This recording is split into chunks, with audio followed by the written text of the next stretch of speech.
ഏതെങ്കിലും ഒരു മനുഷ്യൻ ആരും അറിയാതെ വ്യഭിചരിച്ചു പോയി, തെറ്റ് സംഭവിക്കാമല്ലോ. നമ്മളൊക്കെ ആദമിന്റെ മക്കളല്ലേ? അതുകൊണ്ടല്ലേ അള്ളാന്റെ റസൂല് പറഞ്ഞത് ആദമിന്റെ മക്കൾക്ക് തെറ്റ് സംഭവിക്കും. അള്ളാഹു വിശുദ്ധമായി ഖുർആനിൽ പറഞ്ഞു, ഉപ്പമാരെ ഉമ്മമാരെ, ഇന്നല്ലാഹു ഗഫൂറുർ റഹീം, അള്ളാഹു ധാരാളം പുറത്തു തരുന്നവനാ. അങ്ങനല്ലേ ഉസ്താദേ? അള്ളാഹു ധാരാളം പുറത്തു തരുന്നവനാ. അതുകൊണ്ട് വ്യഭിചരിച്ചു പോയ അള്ളാഹ് പൊരുത്തപ്പെട്ടു തരും.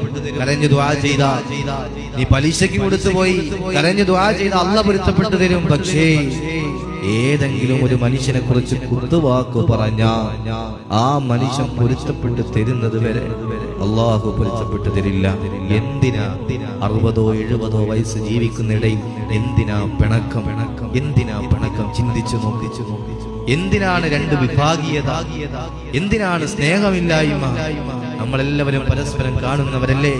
നമ്മൾ മരിച്ചുപോയാ നമ്മുടെ ജനാസ എടുത്തുകൊണ്ട് വെക്കുന്ന നമ്മുടെ കൂട്ടുകാരനല്ലേ? അങ്ങനല്ലേ?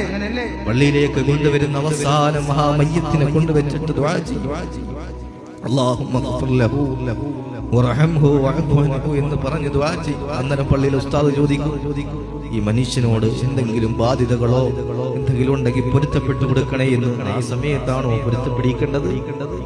ജീവിച്ചിരിക്കുന്ന സമയത്ത് എന്തെങ്കിലും പറഞ്ഞു പോയിട്ടുണ്ടെങ്കിൽ, അത് ഉമ്മയായാലും വാപ്പയായാലും ശരി, എന്തെങ്കിലും പറഞ്ഞു പോയിട്ടുണ്ടെങ്കിൽ ഒന്ന് കൈപിടിച്ചിട്ട് പൊരുത്തപ്പെടിയിരിക്കുന്നു. അല്ലാഹു ഭാഗ്യം തന്ന് അനുഗ്രഹിക്കുമാറാകട്ടെ.